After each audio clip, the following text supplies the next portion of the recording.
러시아회화 두 번째 그림으로 일리아 레핀의 아무도 기다리지 않았다를 소개합니다. 일리아 레핀은 독특한 이력의 화가죠. 19세기 러시아는 지식인들 중심으로 혁명 사상이 퍼지기 시작합니다.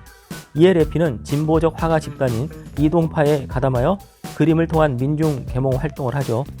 그와 동시에 러시아적인 것의 회복을 목적으로 결성된 아브람제보 동아리에서도 활동합니다. 레핀은 진보와 보수를 왔다 갔다 하며 대중들에게도 인기가 있었을 뿐 아니라 황실에서도 좋아했던 화가입니다.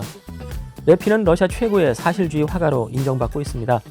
그래서 현재 상트페테르부르크 예술 아카데미는 레핀 예술 아카데미로 불리고 있을 정도예요. 그는 볼가강의 백그리꾼들, 사트코, 구르스크 현의 십자가 행렬, 자포로지아의 코사크인들, 1901년 국가평의회 기념회의, 이반 네제와 그의 아들 이반의 1581년 등 수많은 명작을 남겼습니다. 그 중에서 이번에는 아무도 기다리지 않았다를 소개하려고 해요. 이 그림은 진보와 보수 어느 쪽에 속할까요? 혁명가의 뜻하지 않은 귀환을 주제로 그린 매우 강렬한 그림인데요. 그림을 통해 혁명에 대한 레핀의 생각을 읽어내 보도록 하겠습니다.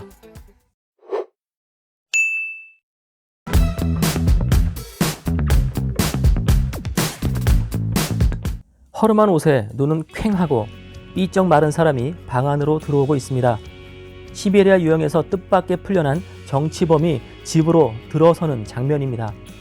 분명히 아무도 그를 기다리지 않았다는 듯 가족들은 그의 귀환에 대해 다양한 반응을 보이고 있네요. 피아노를 치고 있는 아내와 책상에 앉아있는 아들은 매우 기뻐하고 있어요. 딸아이는 남자를 경계하듯 쳐다보는데 아마도 이 남자가 누구인지 눈치채지 못한 것 같습니다. 문간의 하녀와 동네 아낙네도 믿을 수 없다는 듯 남자를 계속 쳐다보고 있군요.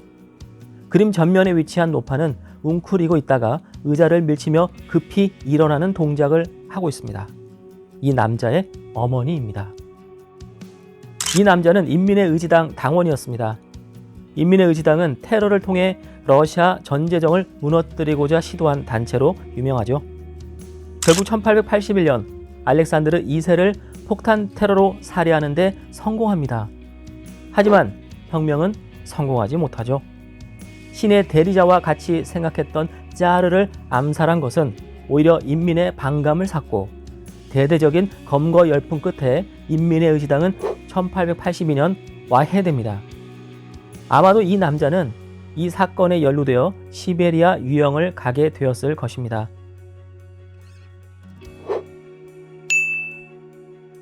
화가에게는 혁명가의 뜻밖의 귀함뿐 아니라 유배지에서의 고난의 세월과 가족들이 감내해야만 했던 지난 시간들을 표현해내는 것이 숙제였습니다.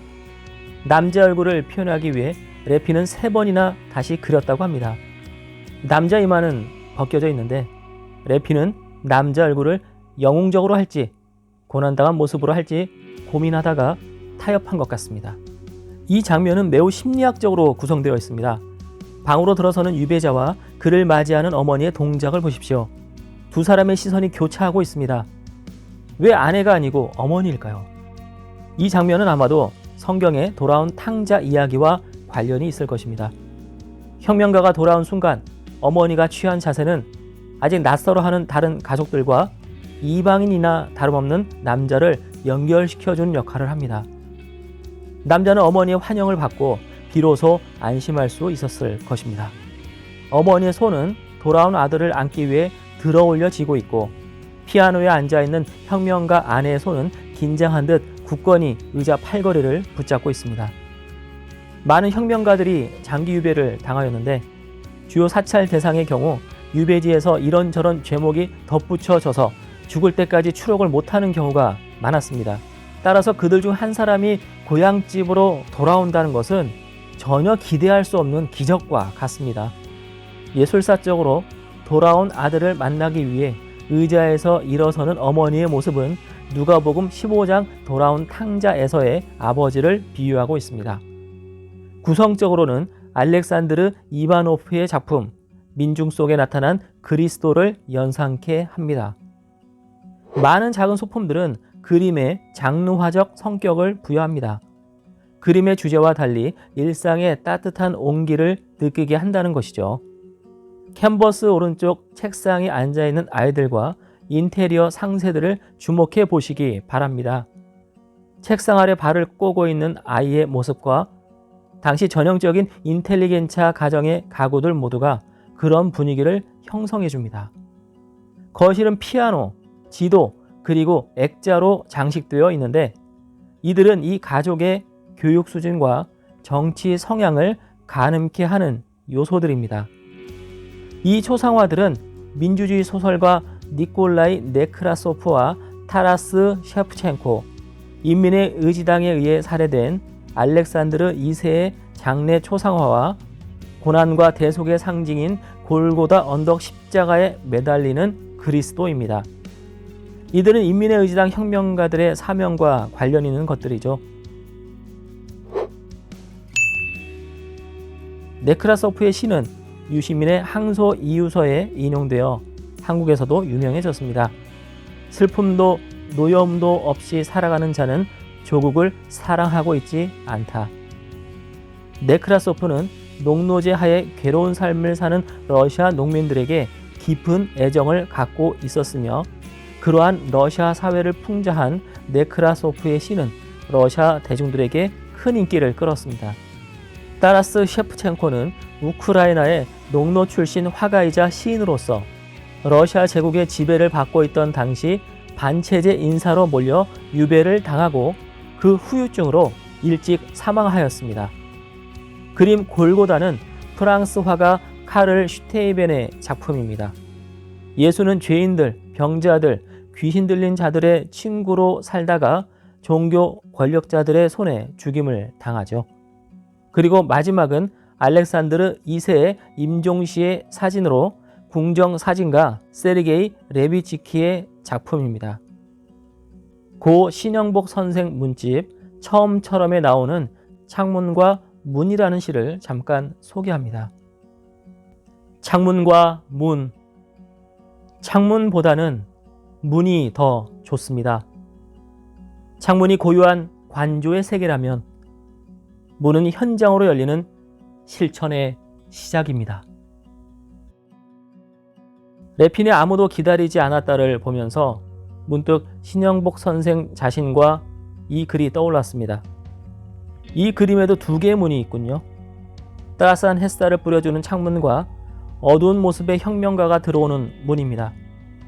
따스한 방 안은 전형적인 인텔리겐차 집안의 분주한 일상을 보여줍니다.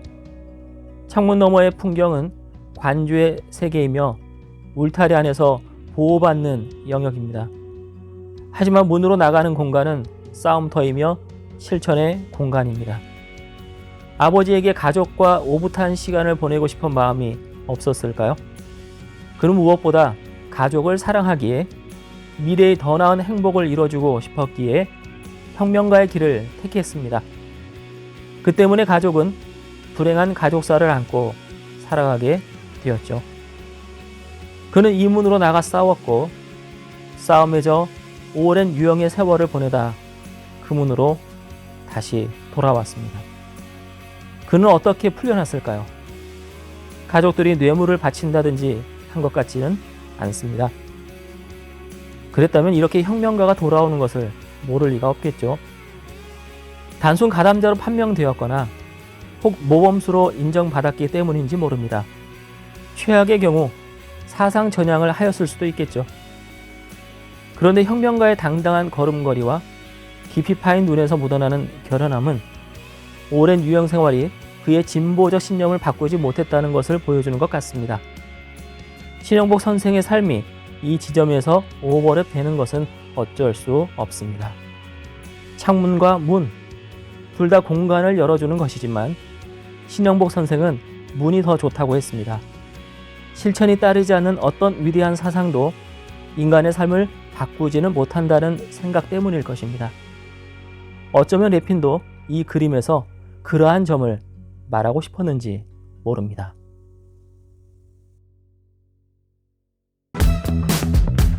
영상 재밌게 보셨다면 구독과 좋아요